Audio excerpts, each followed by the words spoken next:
Swift to its close, ebbs out life's little day.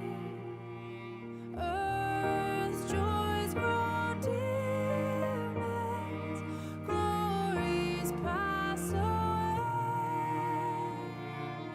Change and decay in all around I see. Oh, thou who changes not, abide with me.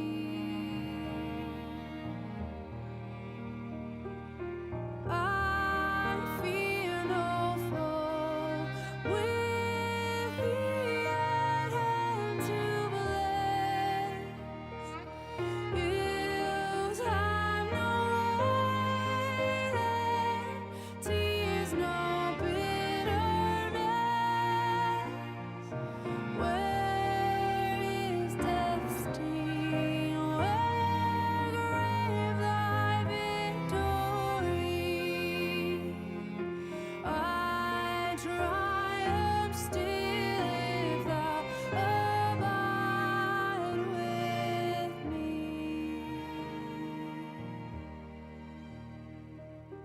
Hold out thy cross before my closing eye. Shine through the gloom and point me to the skies.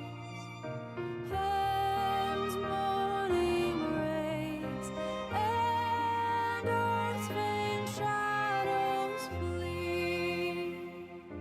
In life, in death, O Lord, abide with me. Abide with me. Abide with me.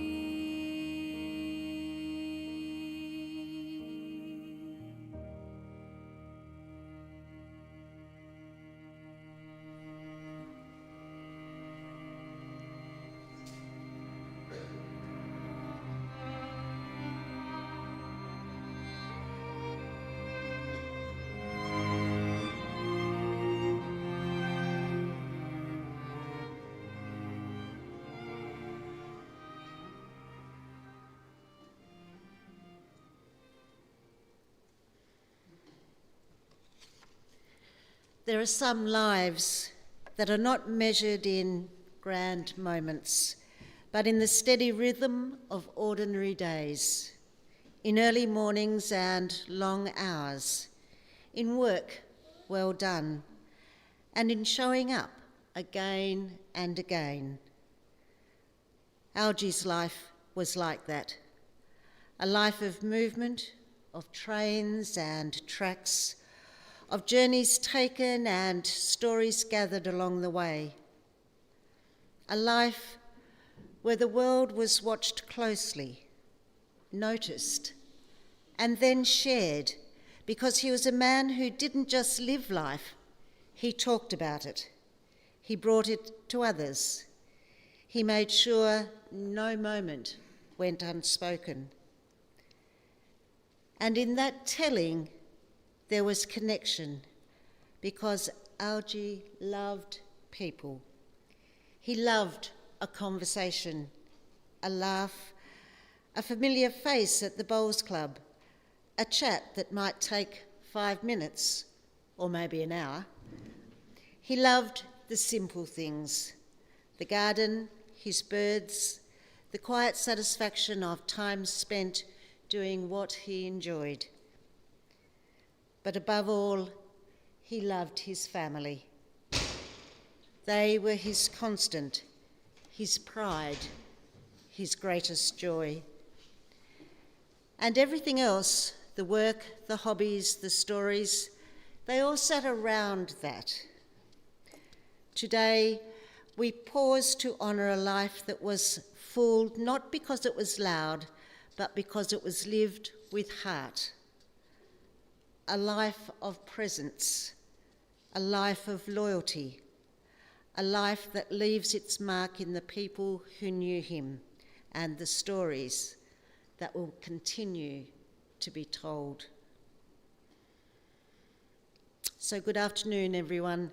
My name is Denise Wotherspoon, and on behalf of Brendan and the Parkside team, we are honoured to be leading this celebration of life today. On behalf of Algie's family, Colin and Helen, Russell, Christine and Matthew and their families, and also his dear friend Shirley, I welcome you and I thank you for being with them here in the chapel. I also welcome all those who are viewing online this afternoon. We gather today to honour and celebrate the life of Albert Algernon Little, known to all as Algie, a much-loved father, grandfather to Thomas and Benjamin, Patrick and Hamish, great-grandfather to Daniel and Hannah. He was also a cherished brother and such a wonderful friend to so many. A man who truly lived a full and meaningful life. Today is about more than saying goodbye. It's about recognising a life that was rich in experience, in connection, and in the simple but important things. Algie was a man who loved to talk, and if you asked him how his day had been, you needed to be prepared because you were going to hear about all of it, every detail, every moment. And that wasn't just a habit, that was who he was, a man who loved people, who connected, who shared, who made time, and in return, people loved him. At the centre of Algie's life always was his family, his beloved Nita, his children, Colin, Russell and Christine, his grandchildren and his great-grandchildren. They weren't just part of his life, they were the heart of it. He supported them, stood by them, took pride in them, and loved them deeply. That love didn't need to be complicated. It was steady, it was present, it was always there. And while today we will hear Algie's own words, telling much of his life story, there is a chapter that belongs especially to those who walked closest with him in recent years. So at this time, I invite his son Colin to come forward and share with us the memories he has of his dad and some of the stories since 2014. Thank you, Colin.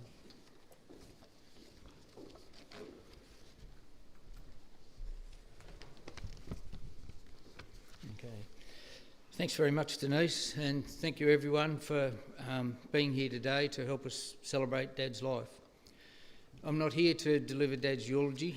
He was generally well organised and prepared for most things, and it probably won't come as any surprise to those of you who know him that he's written his own. Denise will take us to that shortly. I just want to provide you with some comments and insights from the family's perspective and touch on the later years of Dad's life, as Dad's words were written sometime before his death. It's always sad when someone close to you passes, but there is a lot we're thankful for, both in the life that Dad led and in the way that he died. He lived to be almost 93 years of age, and that's an age that probably not a lot of us here will achieve. Although his health was declining, he lived at home, was active well into later life and avoided any time in a nursing home. And that was something that he would have been pleased about, as he hated inactivity and always had to be doing something. To some extent, I think his strong will was relevant to the timing of his own departure from this world. He stayed with us long enough for all his family to catch up with him.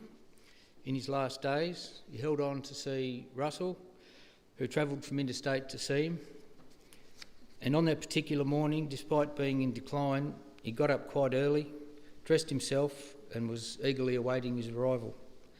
It was after Russell had left that Dad went downhill quite quickly and was admitted to hospital for the last time later that day. And he was quite comfortable in hospital, he wasn't in pain, and despite of his physical difficulties, he seemed to be at peace. Indeed, Shirley kindly shared with us at one point, while she was by his side, that he woke up and said, "I'm just catching the train to Rosebery, and then I'll be meeting Nita." Dad grew up in a different world than we know today. There were some hardships, but no matter how little or how much he had, he always seemed to be very satisfied and content with his lot. He took his pleasure from simple things, and his family and friends meant more to him than anything else. As a father, he was always very good to us. He always looked to give us the best that he could, and he was always very supportive and encouraging. He was always interested in our schooling, where he involved himself in parents and friends associations and other activities. He encouraged us to always give of our best and was always very proud of our efforts, whether that be at school, the occupations we eventually followed, sports such as football, athletics, hockey, or encouraging our other interests, whether it be fishing, recreational pursuits like bushwalking, breeding dogs, or music. Yes, I did have some piano lessons for a while, but that never worked out. He was always running around after us, dropping us off or picking us up, and always helping wherever he could. And he had the same sort of commitment to his wider circle of friends, where he'd always help out wherever he could. And I know this was generally difficult as he worked shift work for most of our childhood. Indeed, some of my earliest memories are of Mum always trying to keep us quiet while he was trying to sleep during the day, and her taking us down to the railway yards to see him in the little shed that the train drivers stayed in. The train used to leave Burnie in the early hours of the morning, and it was more convenient for them to stay there and get some sleep before it left rather than disturb everyone at home. In terms of particular interests, Dad had a few. You may have guessed he loved trains, but also canaries. He was a renowned breeder, and you'd always find him in the bird cage. That was our term for the very large aviary that we had in the backyard. He kept detailed breeding records, mixed special foods, added colouring agents to improve the look of their feathers, and travelled all over Australia with them. He had a very good garden, growing vegetables and flowers, and he loved his cars and driving. He drove well into his 90s and wouldn't hear of giving up his driver's licence. I actually rang him on his birthday once. He said that he and Shirley were on a drive somewhere up in the Tamar Valley. And then he added that he was thinking of driving home via Queenstown and that they might stop over there for the night. He loved our annual family holidays at St Helens, where we enjoyed fishing and floundering, although he did get sick of untangling our lines when he was trying to fish. His St Helens connection continued after his retirement, when he and Mum bought a caravan, and they had many enjoyable times down there together and with their grandchildren. He loved his food, and he'd often combine that with a long drive somewhere for lunch. And then there was his love of a good chat. He'd always get more than enough detail about what he'd been doing. Indeed, Mum would often prompt him with a "hurry up, Algie, and say what you want to say," but it wouldn't make much difference. The other thing Mum would chat him about was always jiggling coins when he had that he had in his pocket. It's just one of the little idiosyncrasies that he had. Others included his love of crayfish. including eating the gravy, picking blackberries, and he had an absolute obsession with home and away. Perhaps Dad's greatest pride was in his grandchildren. Thomas, Ben, Patrick, Hamish and his great-grandchildren Daniel and Hannah. Ben recently commented that he was the best pop I could have asked for, and the highlights were just spending time with Nan and Pop at their house in Brooklyn, their lolly jar, his raspberry patch, accompanying them on many visits to their friends for afternoon teas or counter meals, hanging out at the bowls club with them, or staying in the caravan at St Helens and going floundering and fishing with them. I might just jump ahead a few years now in time, if I can, to a point after Mum's death. I received a phone call in Hobart one day and it was from Dad. For about the first time ever, he seemed a bit uncertain on the phone and started to explain that he'd found, in inverted commas, a friend, and asked me how I'd feel if he went out with her. He was talking about Shirley, of course. I was a bit taken back because to that point he'd never really sought my advice, let alone approval on anything. So slightly stunned, I told him he was 80 plus years old and I thought that he was at a point where he could make up his own mind on things like that. Well, he did decide to ask Shirley out and we're very glad that he did, although I understand that he almost made a muck of it. Shirley tells us that he turned up early for the first date and he almost got short shift.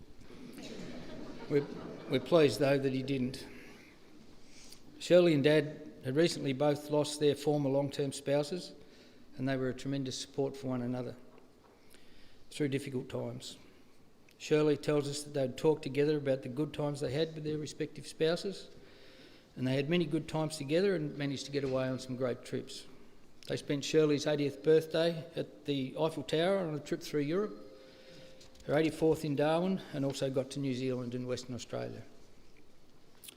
Shirley says of Dad that he was a gentleman, one of the best, and that he always said he had two good women in his life, Nita and me, although Christine might argue that there were three, with her being the third.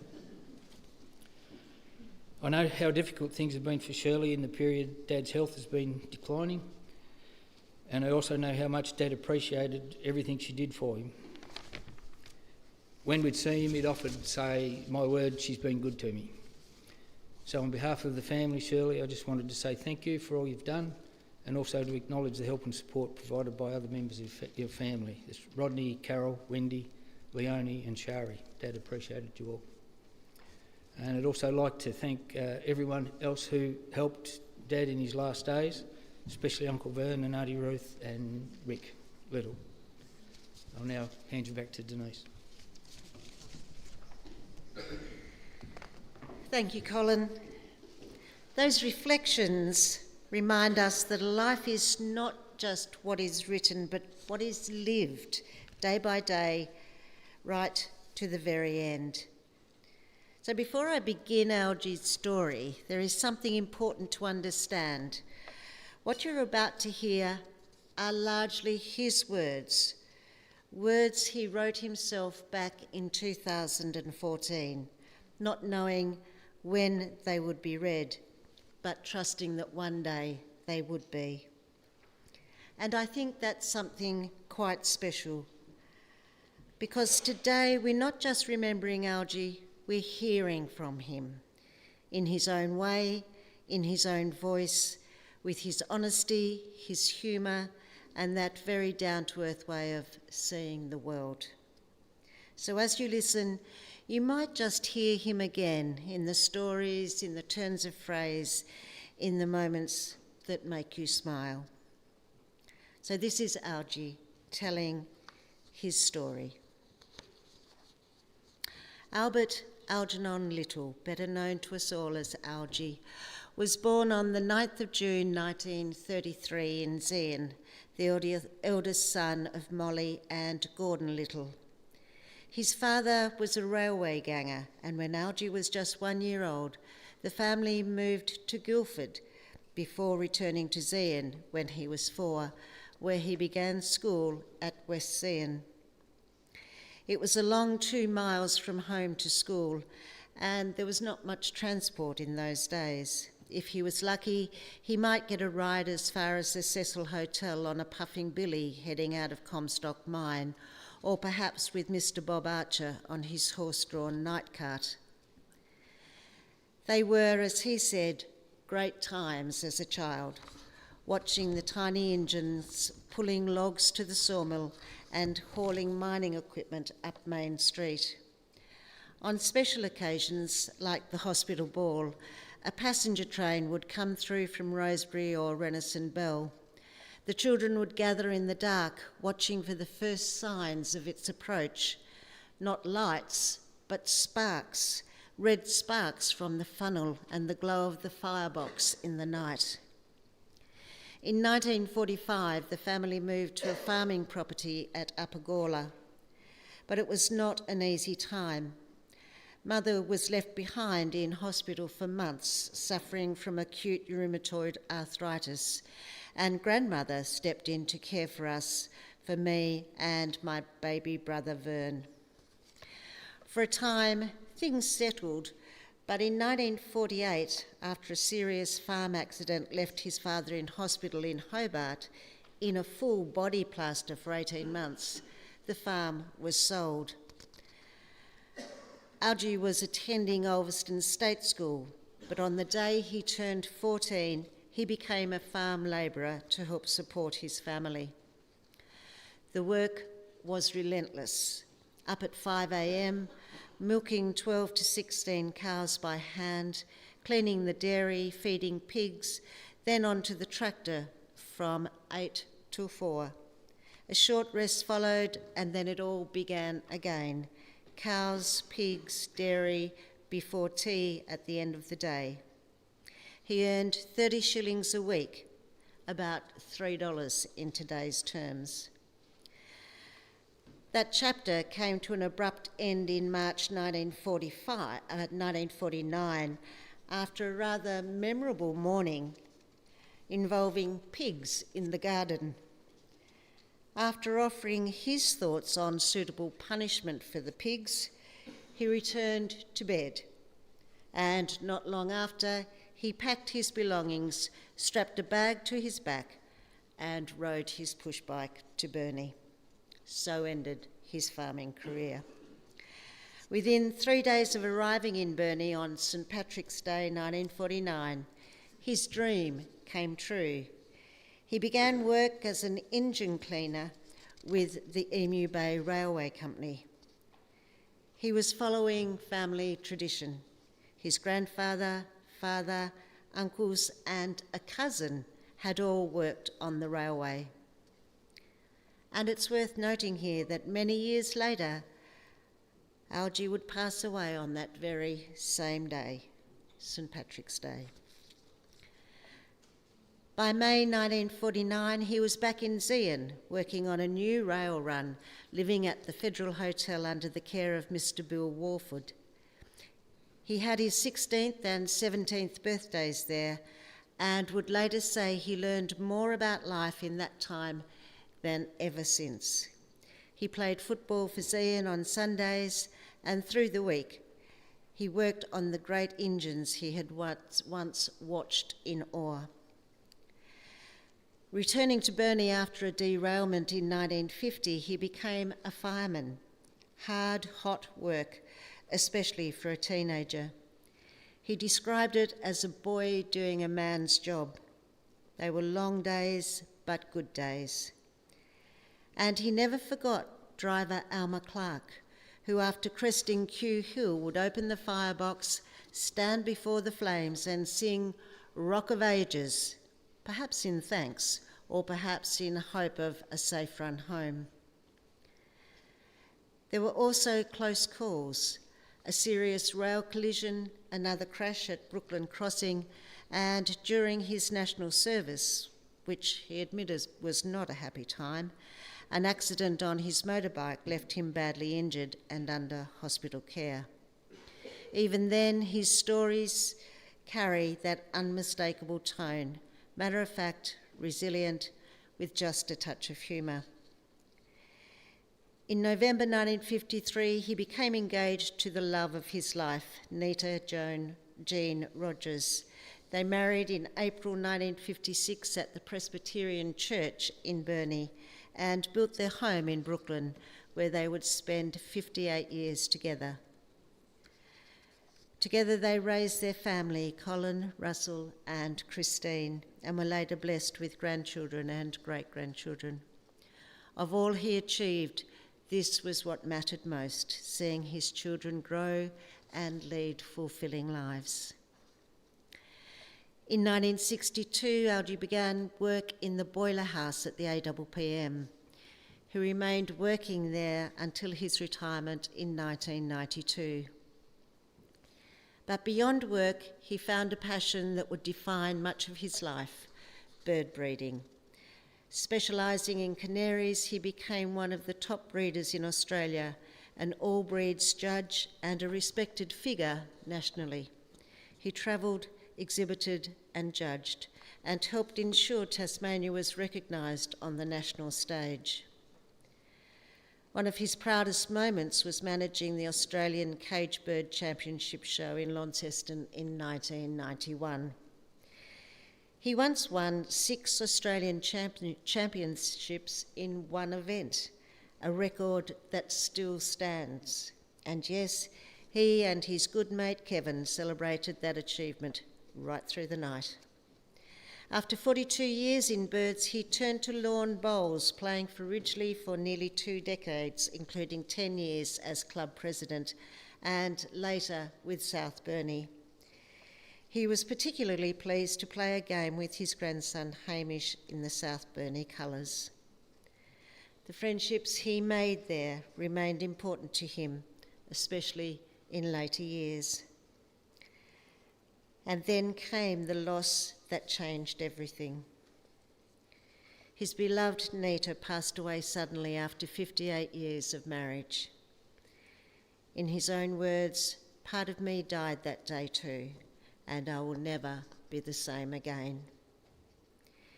Even so, he continued, supported by his family and you, his friends, who meant such a great deal to him.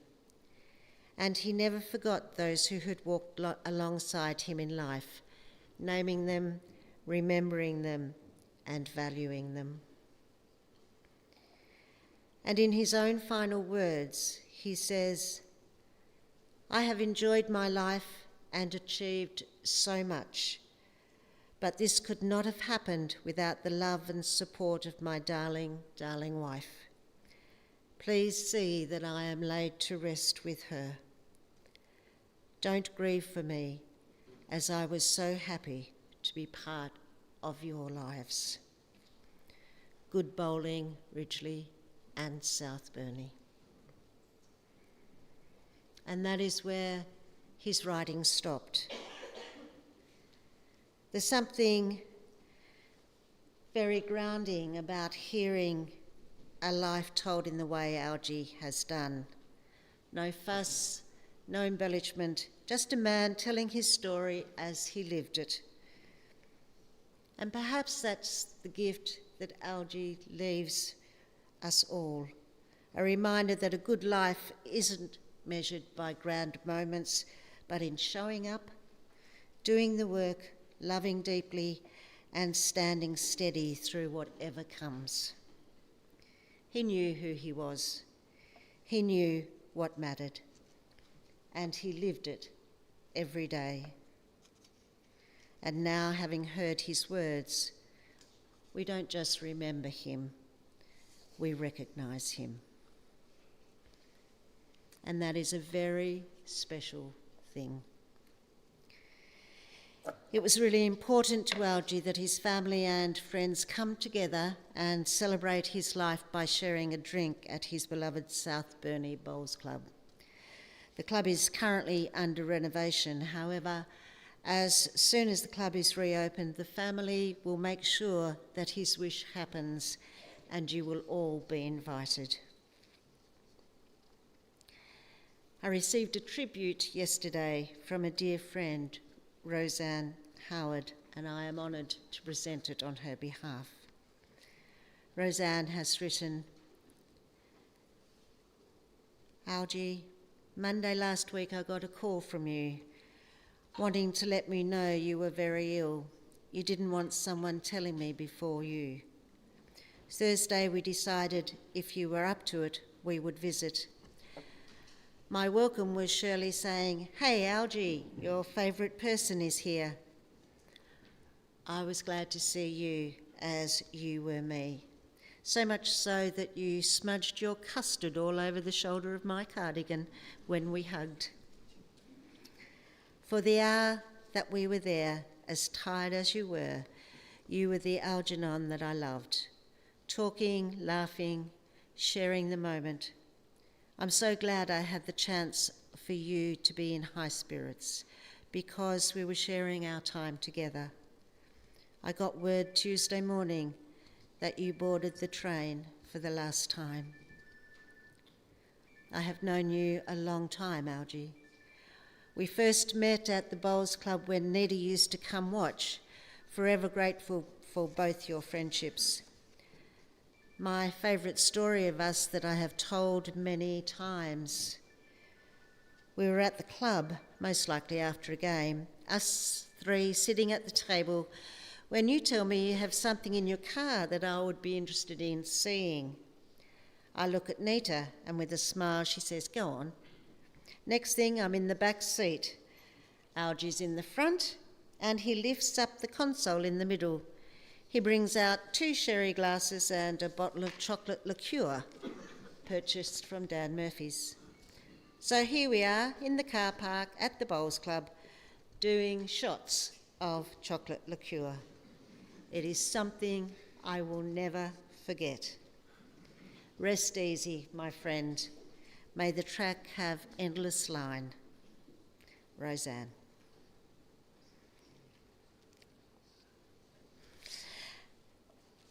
So now we're going to take a little time to reflect on Algie's life through photographs. Moments captured, memories held, a life seen in glimpses. As you watch, you may find yourself smiling, perhaps even laughing, because that's the kind of man he was.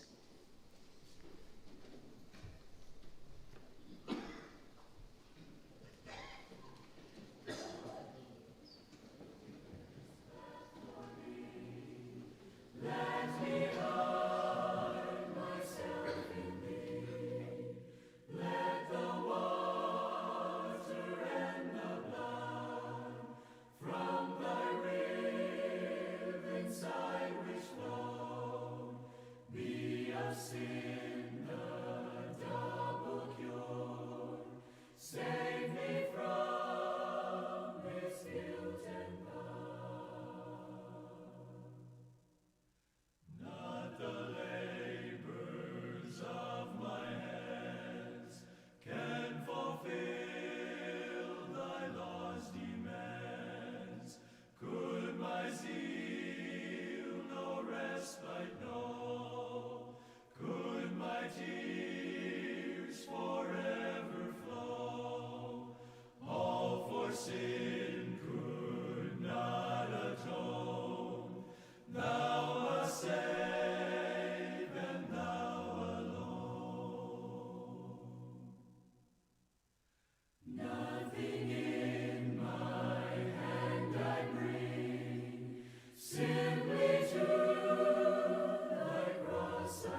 On a hill far away stood an old rugged cross, the emblem of suffering and shame. How I love that old cross, where the dearest and best for a world of lost sinners was slain. So I'll cherish the old rugged cross till my trophies at last I lay down. I will cling to the old rugged cross and exchange it someday for a crown. Oh, that old rugged cross, so despised by the world, has a wondrous attraction for me. For the dear Lamb of God left His glory above to bear it to dark Calvary. So I'll cherish the old rugged cross till my trophies at last I lay down. I will cling to the old rugged cross and exchange it someday for a crown.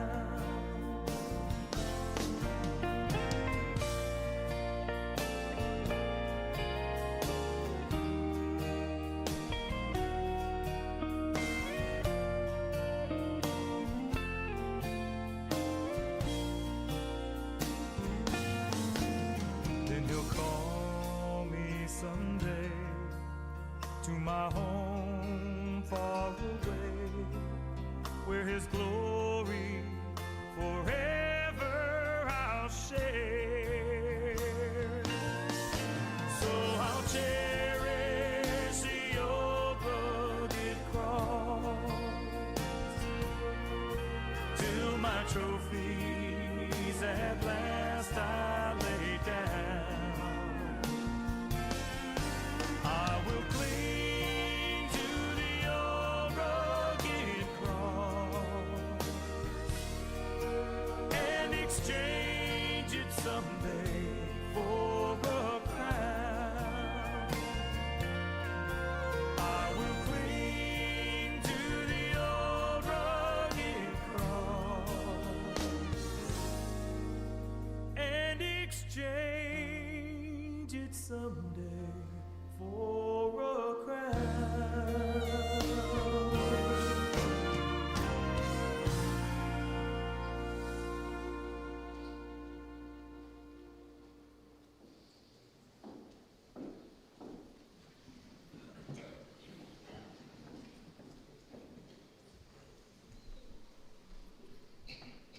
Beautiful memories of a wonderful man. There's a wonderful poem titled The Train of Life, written by Vincent Moore, that fits so well into our celebration today. Peter Rogers is going to share it with us. Thank you, Peter.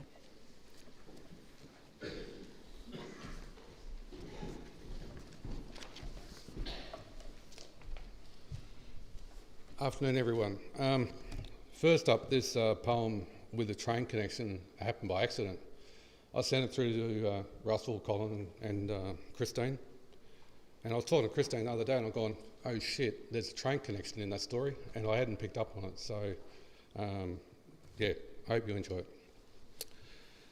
At birth, we boarded the train and we met our parents, and we believed they will always travel on our side. However, at some point, our parents will step down from the train and leave us on this journey alone. As time goes by, other people will board the train, and they'll be significant, our siblings, friends, children, and even the love of your life. Many will step down and leave the permanent vacuum. Others will go so unnoticed that we don't realise they vacated their seats. This train ride will be joyful, sorrow, fantasies, expectations, hellos, goodbyes, and farewells. Success consists of having a good relationship with all the passengers, requiring that you give the best of ourselves.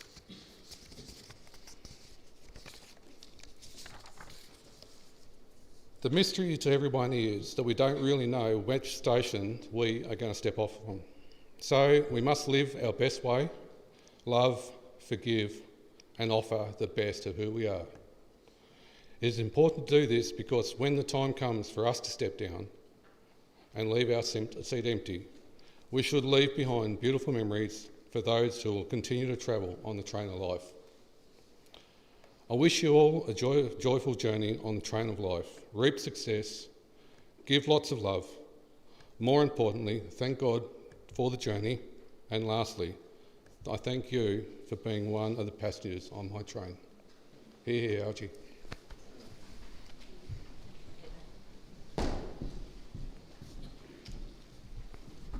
Such important words and so well chosen. And I'm sure we are all thankful to have been passengers on Algie's train. So now, as we come to the close of our time here in the chapel, we prepare to accompany Algie on his final journey to the Burney Lawn Cemetery, where we will gather once more to say our final farewell and lay him to rest with his beloved Nita. Please feel free to join him on this journey, or if you prefer, you can remain here to enjoy sharing your stories and light refreshments later when the family return. Ladies and gentlemen, would you all please stand?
Carnival is over.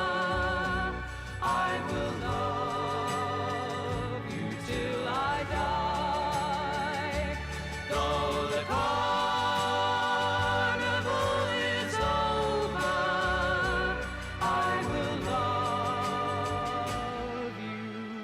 till I die.